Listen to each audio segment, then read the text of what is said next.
This is Just Zach and Spiritual.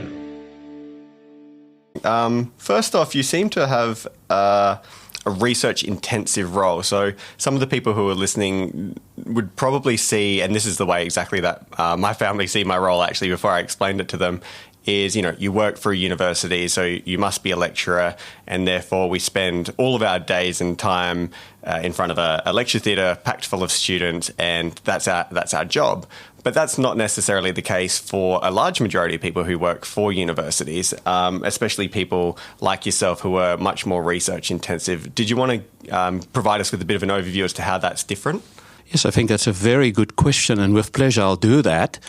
Obviously, I also started, as you explained, as what we call a teaching intensive academic, which meant I taught a lot, and I did very little research because I didn't have a lot of time in my working day or working week to spend on doing research. I always wanted to be more involved in research, so I just really put myself out there, dug deep, work weekends, holidays on my research, and I started slowly but surely. That was in the 1990s, by the way, just to give you an idea. Still immigrated to Australia, or still in South Africa at this point? Still in South Africa. That's prior to me coming here. I started getting some traction, some publications, through research, of course.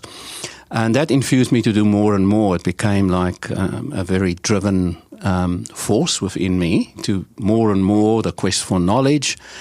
And very gradually I evolved to where I am now over a period of probably 20 to 25 years, where I'm now officially a research professor, which means I'm research intensive. So I minimally teach.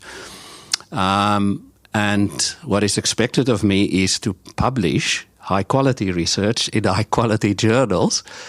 And for the audience, some who might not be exactly sure what that is, those are journals specifically in the marketing field, if I can use that as an example, such as Marketing Science, Journal of Academy of JAMS. I forgot the Journal of the Academy of Marketing Science. Of Marketing Science, JAMS acronymed, etc. So that is very, very difficult to achieve. It is very, very competitive as well.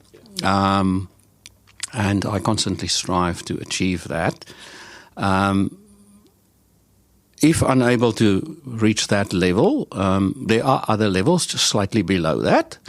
So I always say, if I can use a soccer analogy, those are the Premier League. Okay. And there's a very big base just below that. It's also very high quality. Yes. Yeah. And we call them A-rank journals. And there I do function very, very effectively with every now and then an A-star paper.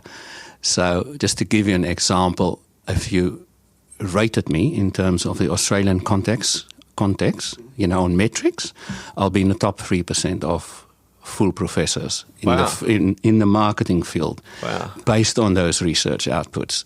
However, I've just said, and I just want to underline that again, it's not easy, and I do often not succeed in getting to the highest level. It's a bit like a high jumper who sometimes clear a personal best, rarely does actually.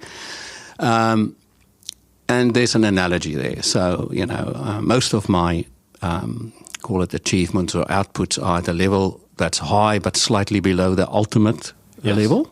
Otherwise it'd be, very, very, very well known, if that was the case. Exactly. Yes. So the levels that you're referring to were, we refer to them as the ABDC. Yes, which is the Australian Business Deans Council list. So the last time it was reviewed was back in 2016, I think, but it's currently undergoing a bit of a revision at the moment.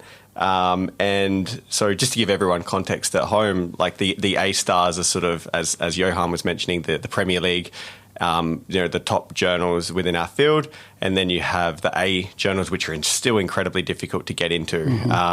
Some of these journals have acceptance rates of 10%, so 1 in 10 that actually get sent will eventually end up published, and then you have like the B's and C's that are below that as well. Yes.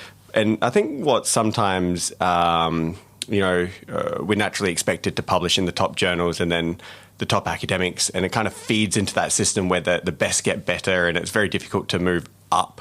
I'm not sure how difficult it is to move down. Actually, I haven't thought about it that way. But what's your view on the system, the current system with the rankings there? Yes, look, it's always good to have a system and quality rankings which we have to abide by. In the case of our university, as you well know, we actually religiously follow that. Yes. And our performance is measured on achieving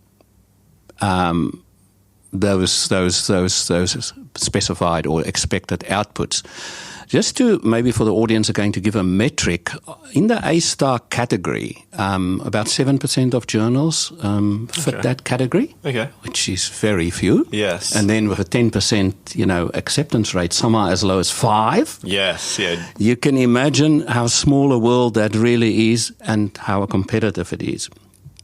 The A-ranked level just below that, which is still regarded as high-quality journal, even the A level, journals are about 13%. So the two collectively just comprise about 20% of all academic research journals, which gives you an idea. Just imagine a triangle and the tip of the triangle, and the base broadens as you go down to sea level, because sea level is the lowest. And that's essentially, what that system is. So I do like the system. I mean, some people criticize it. There are probably some journals there that could be higher ranked. There are probably some journals that are overranked. Most are not. Most are very accurate.